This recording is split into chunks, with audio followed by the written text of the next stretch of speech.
দিনাজপুরের বিরামপুরে সেনাবাহিনীর নেতৃত্বে উপজেলা নির্বাহী কর্মকর্তা ও পুলিশের সাথে মতবিনিময়।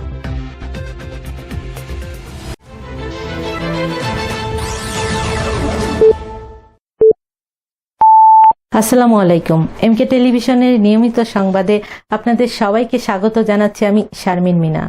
এতক্ষণ শুনছিলেন সংবাদ শিরোনাম, এখন ডেস্ক থেকে বিস্তারিত।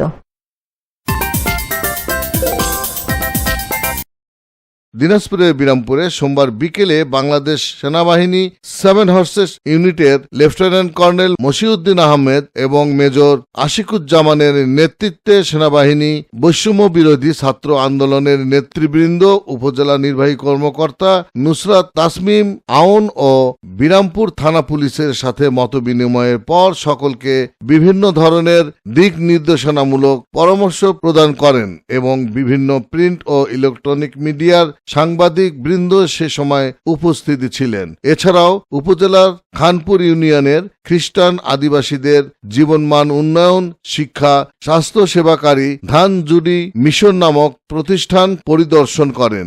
এর আগে সকল স্তরের সকল মানুষের জানমাল নিরাপত্তার বিধান নিশ্চিত কল্পে আইন শৃঙ্খলা পরিস্থিতি স্বাভাবিক রাখতে এবং সর্বস্তরের জনসাধারণকে সহযোগিতার হাত বাড়িয়ে দেওয়ার আহ্বান জানান। Iftekhar, news desk, MK television. শেষ করছি এমকে টেলিভিশনের নিয়মিত সংবাদ। এতক্ষণ সাথে থাকার জন্য সবাইকে ধন্যবাদ।